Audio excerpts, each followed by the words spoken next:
welcome to the kitchen. Today I'm going to make some amazing chocolate brownie cookies, but with a twist because these are spicy. I'm using Tabasco. I actually came up with this recipe for the 150th anniversary party and I thought I'd share them with you because they are blooming lovely. So I'm just going to melt my chocolate and butter in the microwave for about a minute at a time and just keep stirring it until it's completely melted. I've got some light muscovado sugar, so it's going to make the cookies really fudgy. And I've also got some self-raising flour and some cocoa powder, which I'm just going to kind of like mix together just to distribute that all together. And whisk this up until it's really light and fluffy for about sort of 2 or 3 minutes. And then I shall add the chocolate. I'm being really naughty. I'm being a DJ of bowls. Look, there's a ghost in here. We need to get a vet fielding on the case. So that's nice and melted. And my sugar and eggs, they're not quite to the right consistency yet. They're kind of foamy and a bit runny. So I'm gonna just whisk this for another couple more minutes so it goes nice and thick and ribbony. So that's what we're after. I'm doing my squats whilst whisking because that's gonna be burning off the calories for when I eat the cookies. You can see now it's kind of a lot thicker and it's leaving a trail of kind of ribbons, we'd like to call it. So I'm gonna give it another 30 seconds and I think it's done. It's nice and thick now. I'm gonna add my chocolate and my butter. Just gonna give it another whisk up for about another minute or so. I need to work out how to turn on. There we go. So that's all nice and mixed. And now for the secret ingredient. Well, it's not so secret because I'm telling you.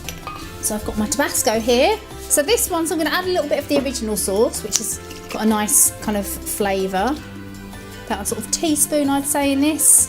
And then for a bit of extra kick, I'm going to add the habanero, which is super hot and you don't need a lot, so I'm going to put about a teaspoon and I'm going to taste it. Let's give it a try. Just getting that just at the end, that's perfect. I'm going to a little dash more because I like quite a lot. There we go, that should do it. Okay. So now what I'm going to do is just dump in the flour and the cocoa, get rid of my mess. I've got a baking tray here that I've lined earlier with baking parchment and I'm just going to use a spoon and just make some nice dollops of cookie dough. So it's quite a kind of loose batter, so I'm going to leave a couple of inches in between each one because it will kind of spread out. And I'm just going to use a spoon, plop it on. And these, they don't have to look super neat. They can be a bit rustic, as I like to say. There we go. So I'm going to pop these in the oven for about 12 to 15 minutes until they're just cooked. I want them to stay a little bit fudgy, so they should stay, when you put a knife in, they should be pasty. So I'm going to pop them in. I'm going to check them after 10 just to be sure. They are ready. Straight out the oven. Look at those bad boys. So let's have a look at these fudgy little numbers.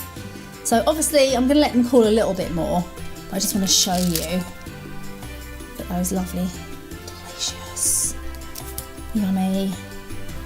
I'm going to try one when it's hot. Really good. It's so nice when you get that little kick at the end. You've got to make them, trust me, they're lovely. I hope you enjoyed the video. Everything you need for this is just down there and I'll see you soon.